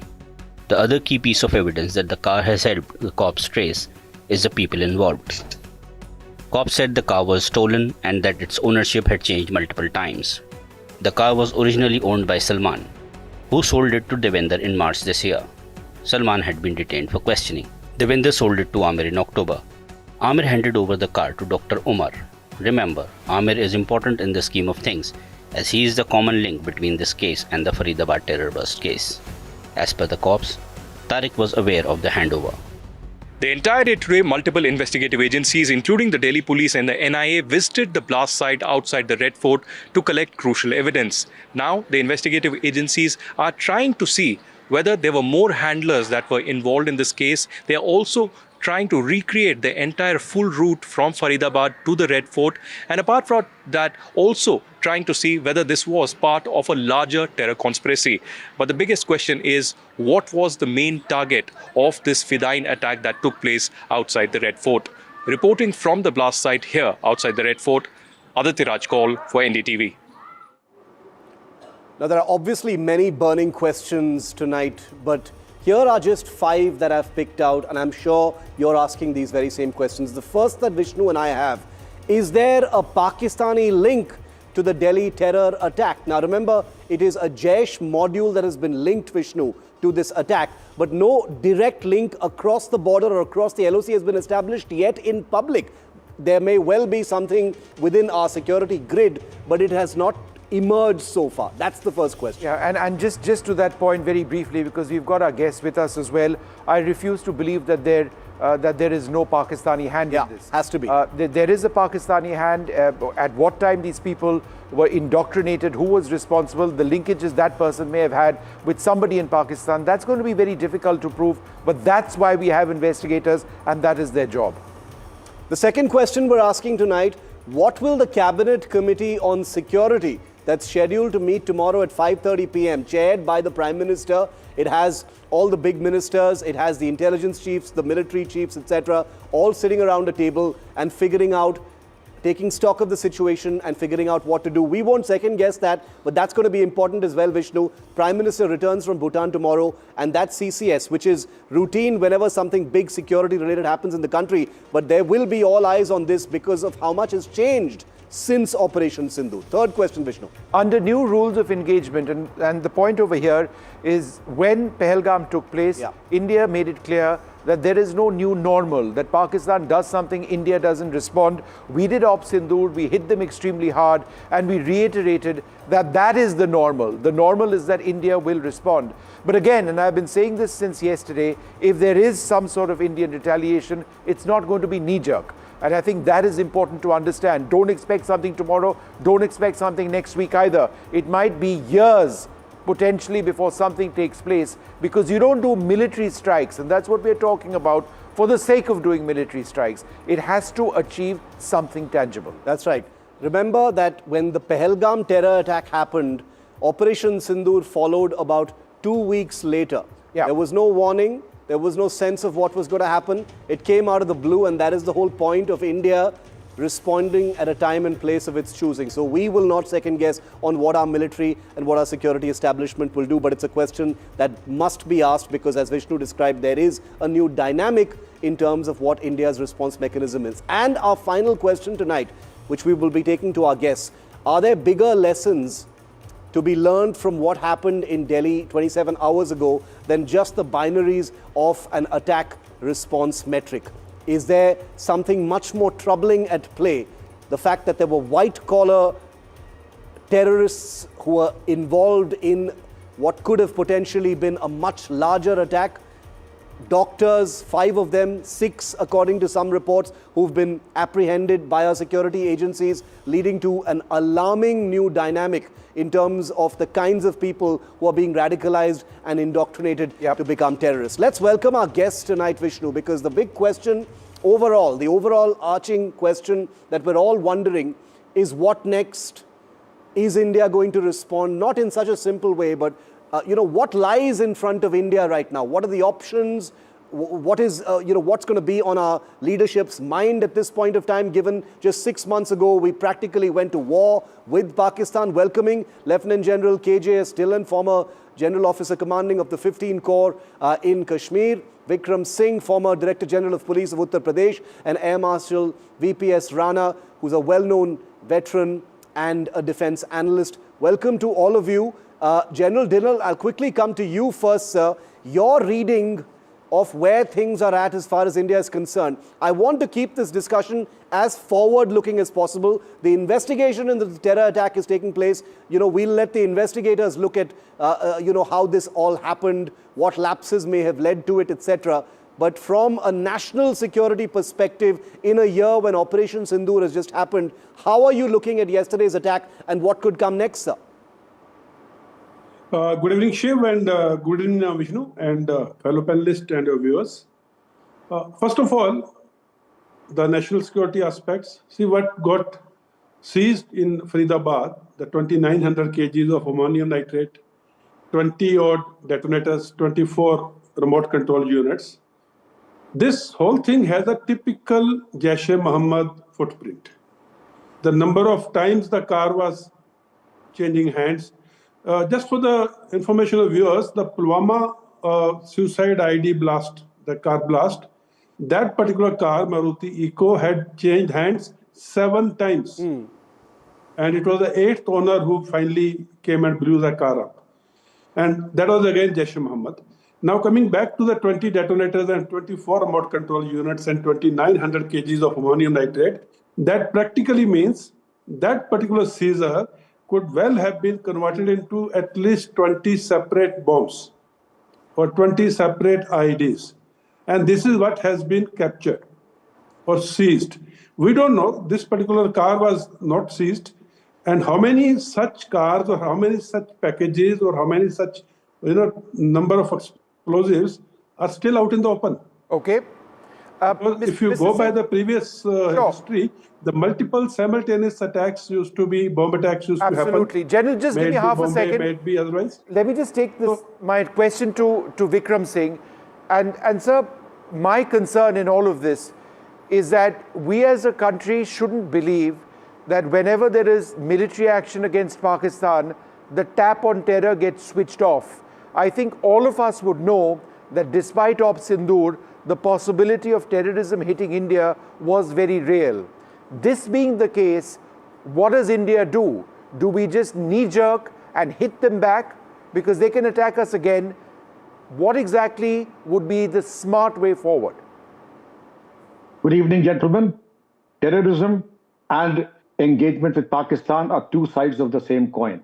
It is a part of the information warfare, it is a part of the fifth generation warfare, and indeed, if we address terrorism, it is a part of the scheme of Ghazwa-e-Hind to bleed India by 1,000 cuts. And to ignore that, indeed, would be living in a fool's paradise, and I don't think a vibrant nation, an India that has indeed emerged as a powerful economy in the world, it is the luxury that we cannot possibly afford to have. We have illustrious ex-veterans of the Army and the Air Force who will bear me out and say that we are fully prepared to give a befitting reply, because one is so closely intertwined to the other. We address Pakistan and Jaish-e-Mohammed, we address internal security. We address internal security, we address Pakistan and Jaish-e-Mohammed. And yes, indeed, there is something that we need to do, a course correction within the country also. There are those who address the terrorists as Hafiz G, Osama G, and Zakir Naik is an apostle of peace. These rhetoric have to end once and for all. We have to call a spade a shovel and let everybody know that India has zero tolerance to this kind of misdemeanors. Today, there are those, I'm happy that everybody is praising our investigating agencies, but there are those who question our investigating and say that it was the failure of the intelligence. The Mossad is the best in the world. What happened on 7th of October? No, what absolutely. I agree with you, sir. The investigation part is sacrosanct. And, while the questions must be asked about intelligence, etc., at the end of the day, this is a story in motion, as Vishnu and I frequently call it. Things are changing rapidly. New facts are emerging literally by the minute. Air Marshal Rana, 6 months ago, Vishnu and I were in Jammu and Kashmir reporting on Operation Sindoor. We saw in real time how India's rules of engagement with terror actually changed at a policy level. And that's the reason why this story and this question that we're asking has even more resonance. When Vishnu says, how will India respond? It's not a black and white question anymore, because the Indian leadership has literally said, this is the template of how we're going to treat terror from now on. Now, nobody is suggesting, airstrikes should follow or military action should follow, but a template has been set. And obviously, there is going to be anticipation. How do you read it, sir? Thank you, Vishnu and Som. I think, first of all, there is, at the core of it, I think, there's an emboldened ecosystem in Islamabad and in Pakistan, which is behind all this. And if we are saying, government may have its own reason not to announce at this stage that it is Pakistan, but it is, like my fellow panelists also said, it is Pakistan written all over it. It's a Pulwama module written all over it. That being so, we can be assured that this is not the last time Pakistan is going to do this. So like in past, we have had the graded responses, whether it was from the Uri, then we scaled it up after Pulwama with Balakot strike, and then Op Sindoor. Obviously, if you go by that logic of graded response, possibly we would wanting to be much more, and that is what probably in the general understanding of the public would be, that probably India would go many notches above that. But it may not exactly be so, like Vishnu said. It has to be a very, very deliberate and calibrated action on our part. And maybe that is the reason why we haven't so far from the government side declared it that this is a Pakistani hand indeed. But nevertheless, I'm sure tomorrow when the CCS meets, there are plans which are afoot. There are many ways, not necessarily the airstrike, not necessarily there are many other ways also by which you can economically, diplomatically isolate Pakistan. And at the end of this, it has to be that Pakistan has to be made to feel the pinch and has to bear the cost of any of these actions. So that question that every act of terror will be an act of war, I think will be honored. And hereinafter, then whatever actions that are going to be discussed tomorrow in CCS are going to be very deliberate and calibrated moves. No, in and fact, are Marshal, capable of doing any actions. Yeah, whether Marshal Rana, just to keep the strike rotating, I think you make a very important point. General Dhillon, would you agree that we need to not get ahead of ourselves in saying that there has been a terror attack and therefore at some stage there needs to be a military strike? There needs to be something else for Pakistan to feel the pinch. But I would then argue that we've already done a lot when it comes to water sharing. We've said it doesn't exist between India and Pakistan. Economically, they've been impacted by that. Diplomatically, they stand isolated at this stage as well. Overflights from Pakistan to India do not take place. This being the case, short of military action, is there anything else that we can do to make them feel a pinch? Vishnu, as Air Marshal Rana and Mr. Vikram Singh also said, action will be taken. But the point is, nations and militaries do not take action based on sentiments or emotions. Nations and militaries work out their options and very seriously think it through. And then they take the action, and they take the action at the time and place of their own choosing. And as like you are saying, other fellow panelists are also saying, military option may not be the only option. Military option may be in conjunction with other options, or military option may be the only option. So everything is possible, everything is on the table, and more importantly, it must be hit where it hurts. And in Pakistani Punjabi Musliman pride must be hit. He is the one that Pahalwani pride has to be shown the door. And once he is humiliated, that is when the Pakistanis will realize that Pakistani Musliman, Punjabi Musliman is not able to save them, is not able to protect them.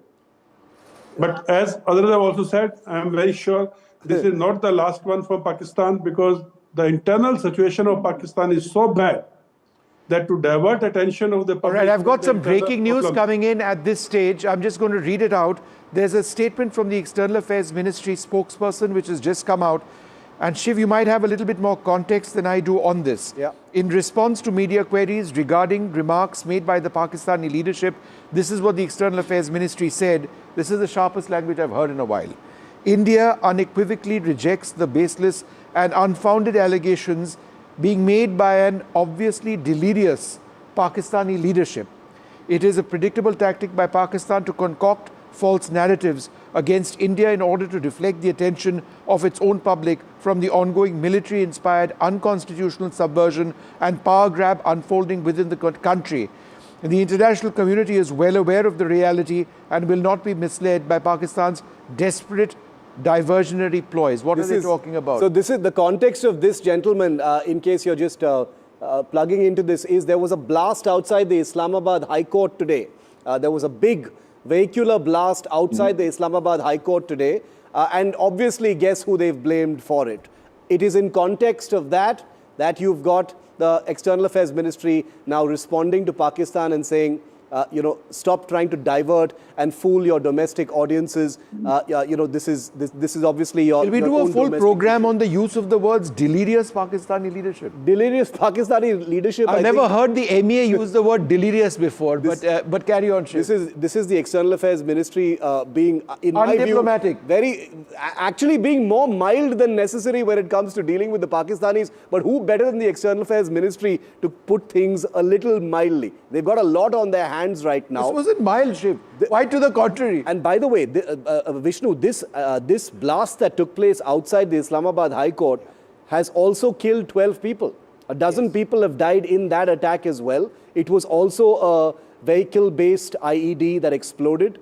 Some similarities as well, but something that Pakistan instinctively pointed at India about. And we'll get into that as well in a little bit. And this is going to go on, this exchange between India and Pakistan. But the most alarming thing, Vishnu, that we've been talking about it all day. Vishnu was on the ground through the day as well outside the Red Fort. The most alarming thing about 10/11, 27 hours ago in Delhi, is that the people responsible and the people who've been arrested and the person believed to be the bomber inside that car are all medical doctors, Vishnu, which is why this white-collar terror angle is front and center in what we're talking about. Let's put those pictures on our screen of all those doctors.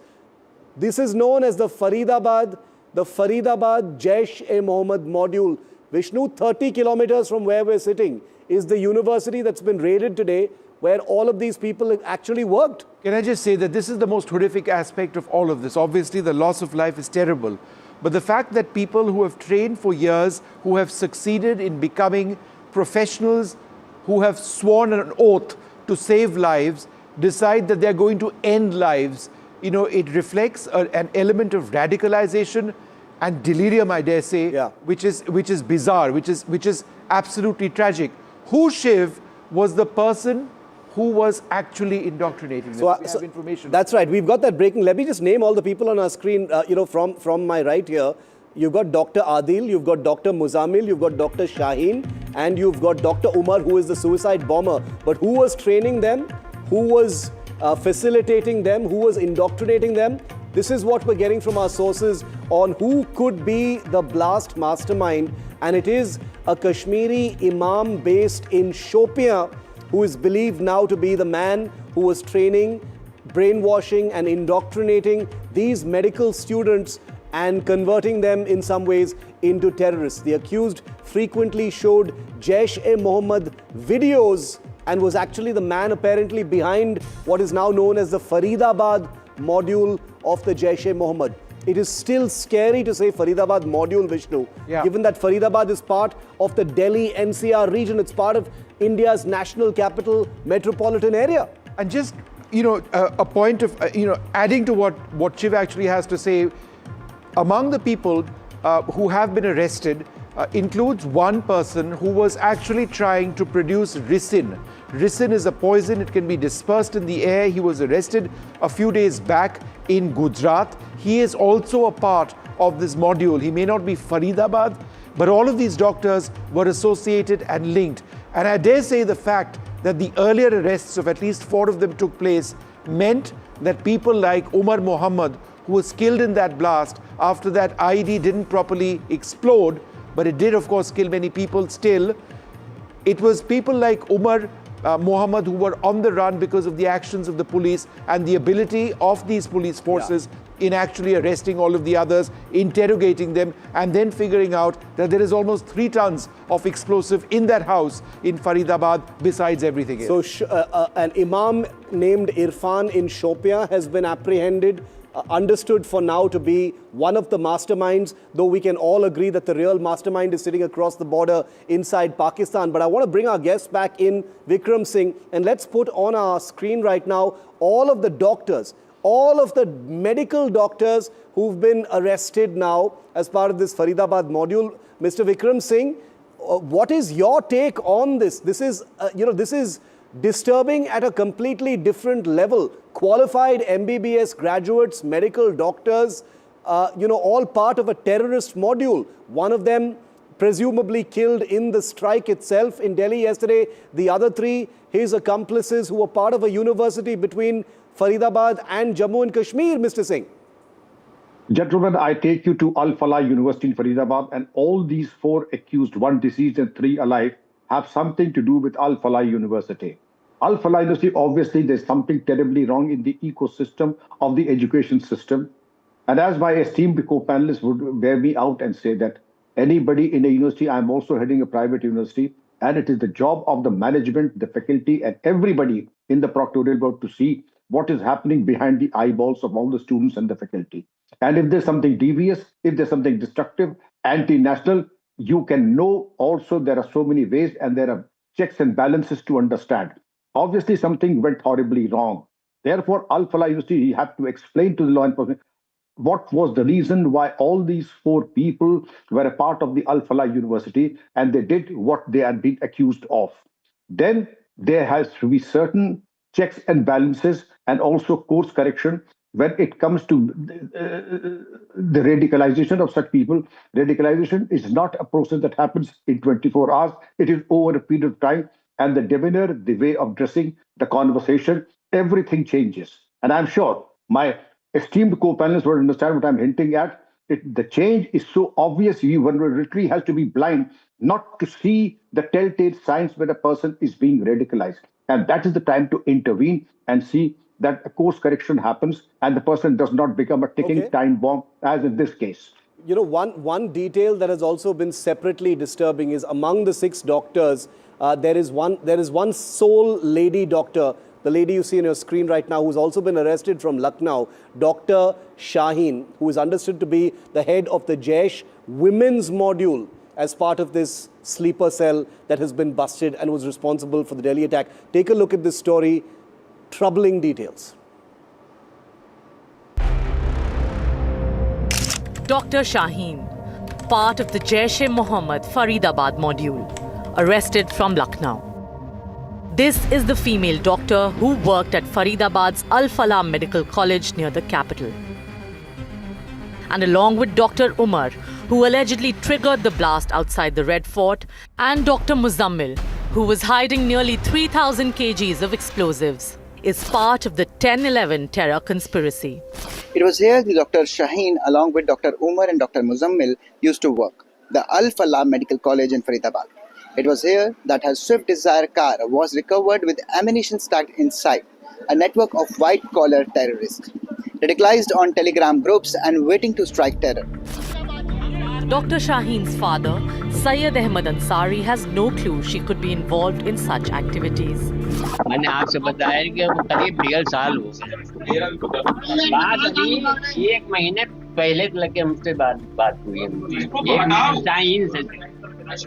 हाँ। परवेज से कब आपकी? परवेज से हर हफ्ते होती है बात। कल मेरी नहीं हुई इसलिए बात, कल मैं शादी में था। The father had not met Shaheen and Parvez for the last 1.5 years as they went to pursue medical studies. Dr. Shaheen's brother, Parvez, has been detained and is under questioning for his possible involvement. He was previously absconding as his Lucknow house was being raided by NIA and ATS teams. Police ने शाहीन को, doctor Shaheen को गिरफ्तार किया है कि आपको इस बात की कोई अहमियत है? पता चला आपको किसी से? हमें तो किसी से नहीं पता, आप ही लोग से पहली बात पता लग रहा है। NDTV has accessed exclusive details about Dr. Shaheen and her role in the plot. She was allegedly recruited by the Jaish-e-Mohammed to establish the terror organization's women's wing in India. Its Pakistan arm is headed by Jaish chief Masood Azhar's sister. Dr. Shaheen was allegedly assigned to establish and lead the women's wing of Jaish-e-Mohammed. Shaheen's digital trail is now being scanned to unearth the full extent of the women-led terror network that was planned. Investigators believe she was in contact with handlers across the border in Pakistan. NDTV Bureau Report. Marshal Rana, basic question to you. It's a tough one. Why would people as educated like this be radicalized? Is it because of imams who are involved? What is it that they would, why would they actually do this? When they understand that the security situation in Jammu and Kashmir is changing, it has to be more than just resentment. It has to be something else. Absolutely, Vishnu. I think it is, first of all, I don't think this has happened in recent past.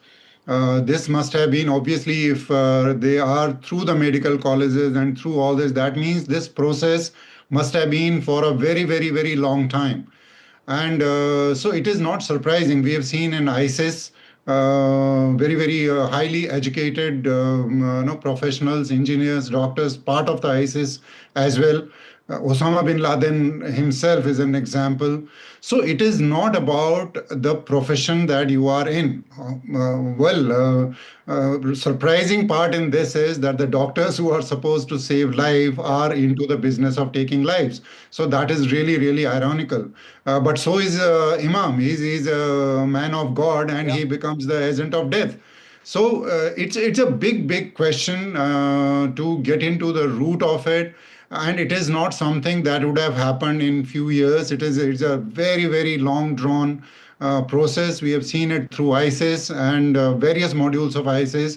We have seen that in all these terror organizations, that the people are really brainwashed. They are brainwashed to the level of that where your mind really becomes sick, and you actually don't see what is good from bad, and you are ready to take lives in the name of whatever radicalization that has taken, whether it is on the religious fanaticism or any other way that you have been brainwashed. So it is something that is very alarming. And particularly institutions like Al-Falah, and there are many other institutions. There are madrasas. We know for sure that where it is radicalization is happening. And it's going to be all these institutions where this ecosystem is actually developing must be screened and scanned to the hilt. And one can only imagine how complicated it's going to be for the security grid to actually look for all of the Al-Falahs that exist in the country. Now, I'm not saying that India is swarming with them, certainly not, but clearly one is enough to cause an incredible amount of damage and possibly bring two countries to war. That is what we're dealing with here, and it most certainly, Vishnu, will be on the table tomorrow at the Cabinet Committee on Security meeting as well. We'll be looking at the overall situation on the basis of all of the investigations which have taken place.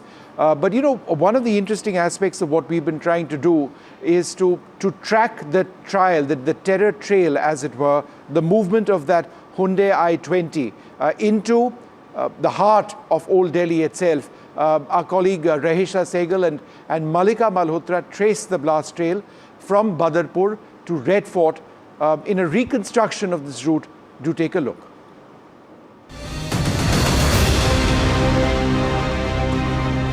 Namaskar, आपके साथ मैं हूँ Malika Malhotra. Hello everyone, I'm Rahisha Sehgal, and today we are standing here at the Badarpur toll booth area. The toll booth is just few meters from us, right Malika? And we are here, we're going to show you the journey of a similar I-20 car in which the Red Fort blast took place yesterday in Delhi. We will take you through this journey from Badarpur because it was through this area that the car entered Delhi and it made its way all the way to the Red Fort.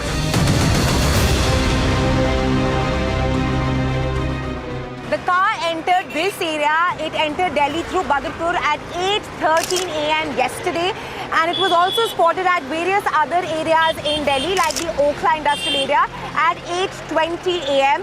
It's extremely dangerous how with explosives the terrorist Umar was carrying all of that. This is a very busy route, as you can see, a lot of cars passing, and perhaps we will never know if the car behind us or in front is perhaps carrying explosives. Haryana से आने वाली जो तमाम गाड़ियां हैं वो दिल्ली में प्रवेश करती हैं। इस बॉर्डर को पार करते ही आपका दिल्ली का हिस्सा शुरू हो जाता है।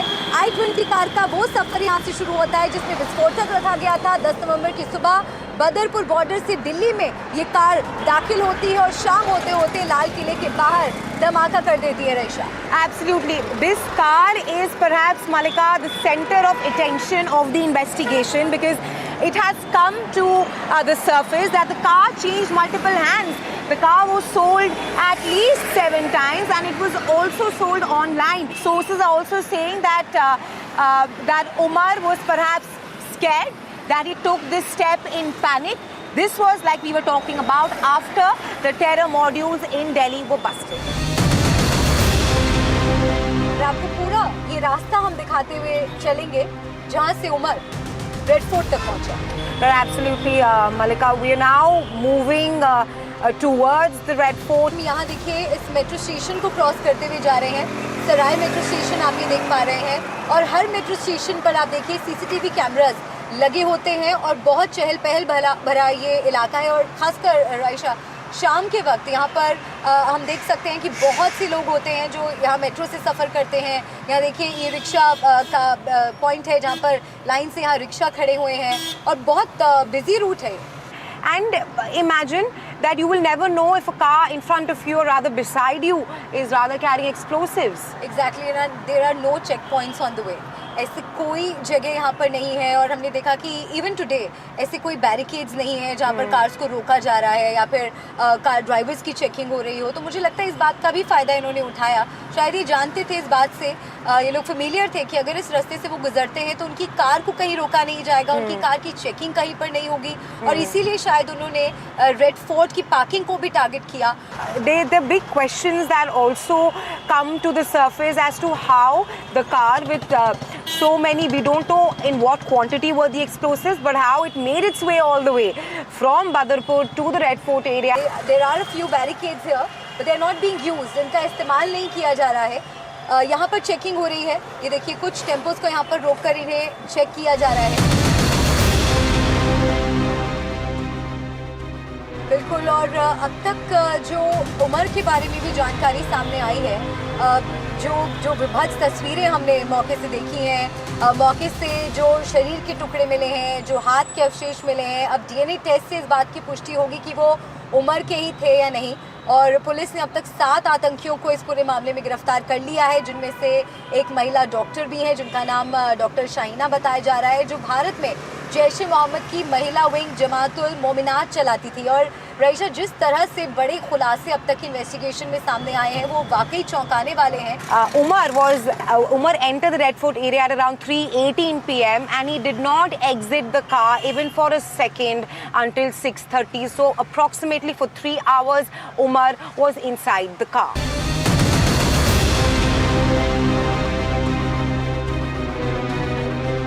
We're standing here at a petrol pump. We're en route the Red Fort, and right behind us is the pollution checking center. But we're standing here to tell you that on October 29th, a similar Honda i20 was spotted in Faridabad along with 3 people in it, and it is being told that one of them, who is tall with a beard, could be Sadi.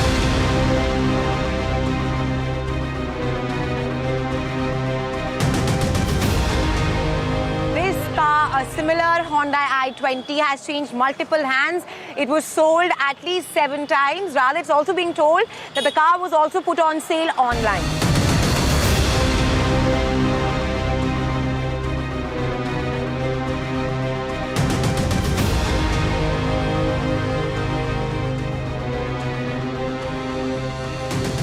And Malika have travelled all the way from Faridabad. We've crossed the Badarpur toll and we've reached the Red Fort. We are standing there currently. As you can see behind me is the Red Fort, and that's the area where the Honda i20 was there.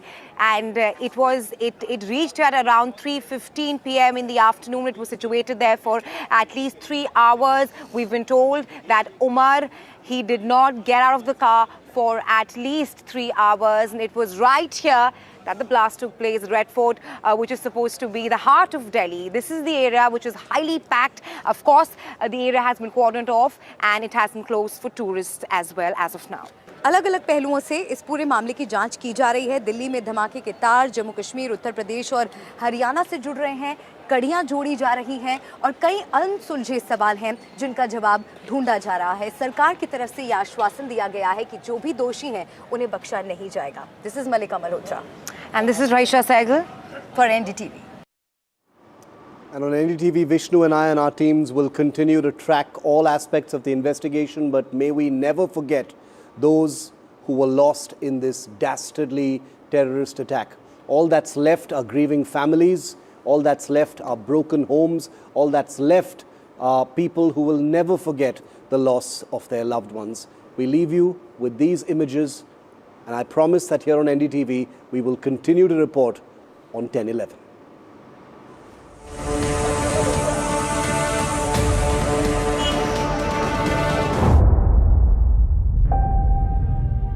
A blast near Delhi's iconic Red Fort didn't just shake the capital.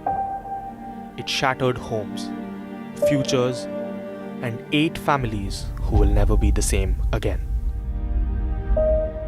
They were ordinary people, out to earn, to work, to meet someone, to return home. A normal Monday became their last. Among the dead, Ashok Kumar, a Delhi transport conductor, sole earner for a family of 8. Cluster बस में duty करते थे, तो duty गए थे, conductor थे उसमें। तो जैसे हमने लिस्ट आई हमारे पास, मैंने लिस्ट में नाम पढ़ा, मैंने कहा मौसी का लड़का है। फिर मैंने पता करे, इधर उधर फ़ोन करे, कंट्रोल रूम में फ़ोन किया तो पता लगा कि हाँ, या तो ड्यूटी से आ रहे होंगे वो, या फिर इधर से निकल के जा रहे होंगे, क्योंकि आना जाना उनका इधर से ही था, लाल किले की तरफ से। यहाँ Lokesh Gupta, a trader in the city to meet a friend.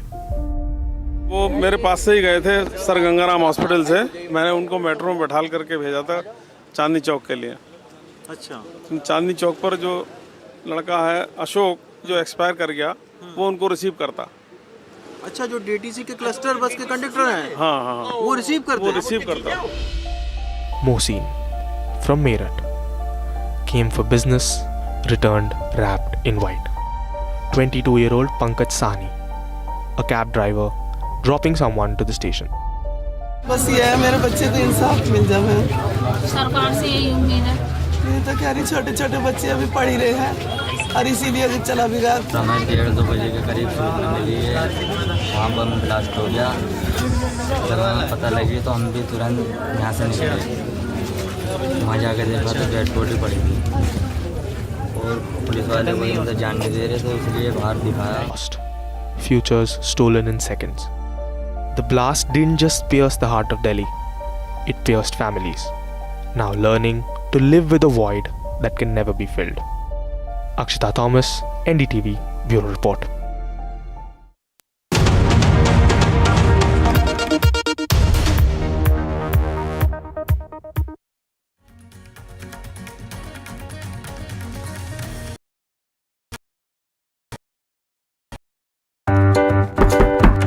Volume कम करेंगे? आपका पार्सल फिर से हमारे घर पे आया है।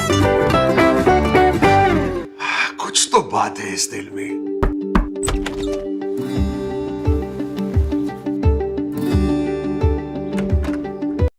माँ भी हमेशा पीमाक मस्टर्ड ऑयल में ही खाना बनाती थी, ये आपके लिए। मैंने कहा था कुछ तो बात है इस दिल में। P-Mark, the mustard specialist since 1933. सरसों से सरसों। The